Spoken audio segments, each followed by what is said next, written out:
Hi, Assalamualaikum warahmatullahi wabarakatuh. Today on this video, we're going to discuss about 6 types of verbs in part of speech. This is part 1. Remember that after this video, I'm going to give you a challenge. So make sure you are listening and stay tuned. Now these are the 6 types of verbs. Number 1, accent verb. Accent verb consists of 2, which is transitive verb and intransitive verb. Number 2 is auxiliary verb.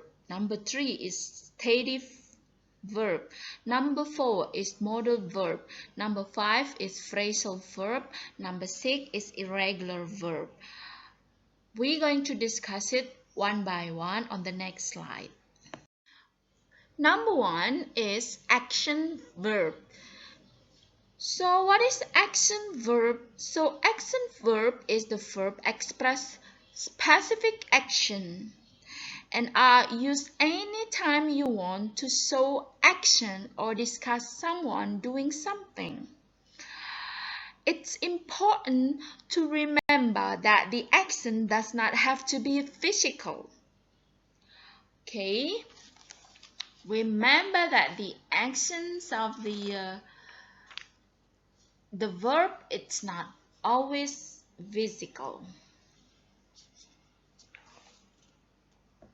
What is the example of the action verb? So the action verb example is in the following sentence, which are bold for easy identification. I run faster than David.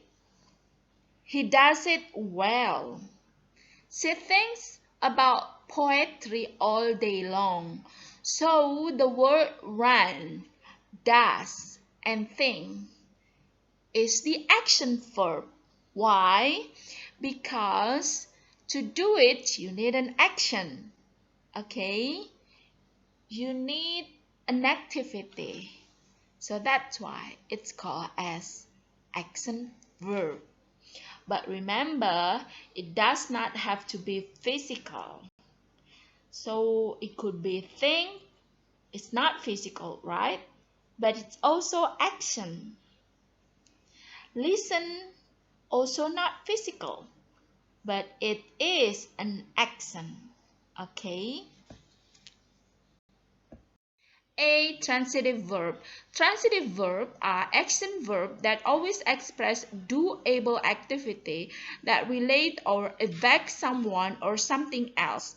These often things are generally direct object, noun or pronoun that are affected by the verb, though some verb can also take an indirect object such as so, take, and make. In sentence with a transitive verb, someone or something receive the action of the verb. Okay, in Indonesia, it's called a verb that need object, which is direct or indirect. Oke, jadi suatu verb, kata kerja yang membutuhkan objek di belakangnya, yaitu sesuatu yang dikenai pekerjaan dari verb itu. Jadi objeknya itu bisa direct, bisa secara langsung ataupun secara tidak langsung. Ya, bisa berupa noun objeknya ataupun berupa pronoun. So, what is the example of the transitive verb? The example of the transitive verb is in the following sentences, which are bold for easier identification for you. He kicked John. John punched him. They sold the ticket. So the word kicked, punched, and sold are the transitive verb. So the transitive verb is going to need an object. So he kicked John. Kick is a verb. John is an object, which consists of noun as the object. John punched him. Him is an object, which is pronoun. They sold the ticket. Sold is a verb and the ticket is an object, which is noun. So, as a conclusion, transitive verb is the verb that needs an object, which is direct or indirect, after it. So, intransitive object is the verb, which is an accent that always express doable activities. So they are different from transitive verb because there is no direct object following an intransitive verb. Now this is the example of intransitive verb. I sneezed in the morning. He arrived with moment to spare. Catherine sat away from the other. John ate before leaving for school. So the word sneeze, arrive, sat, eat doesn't need any object, direct or indirect. So I sneeze, but you don't know what thing that you sneeze on.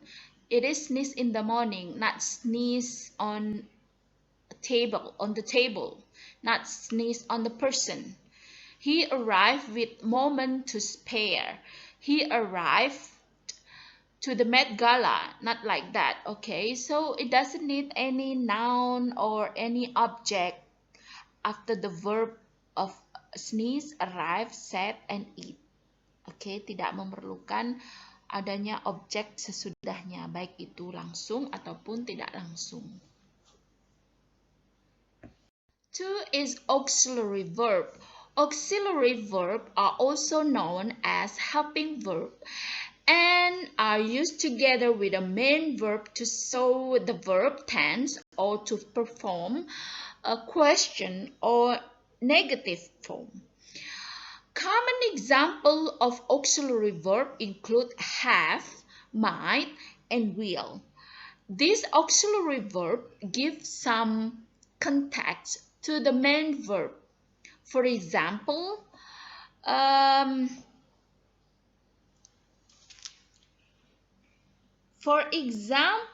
is letting the reader know when the action took place. Okay. Okay, these are the example of auxiliary verb or the helping verb. Number 1, I will go home after football practice. The word will is the auxiliary verb. The auxiliary verb will is helping the verb go. In this case, will it's going to tell you that a certain situation or a certain activity is going to happen. Okay, so when you put the word will, it's going to help the verb of go to tell the person or the other person, the audience, that the activity of go home is going to happen. Oke, jadi kata will itu membantu kata go. Bahwa kata will ingin memberitahu kepada pendengar bahwa kegiatan go home, kegiatan pulang itu akan terjadi setelah ini. Begitu. Has Jenny spoken the final word? Kata has itu membantu dalam membuat pertanyaan. Dia membantu spoken untuk membantu verb spoken sehingga membentuk menjadi pertanyaan. Jadi adalah has Jenny spoken her final words? So, ini adalah verb pembantu. Has adalah verb pembantu. I may never dance with you again. May itu digunakan sebagai pembantu dance dan juga sebagai pembantu negatif. Never, ever, may not gitu. Jadi may not, may ever, may never. Jadi kata dance dibantu oleh may untuk membentuk negatif, kemudian ditambah never atau not, ya. So will, has, may, it has the intention of helping.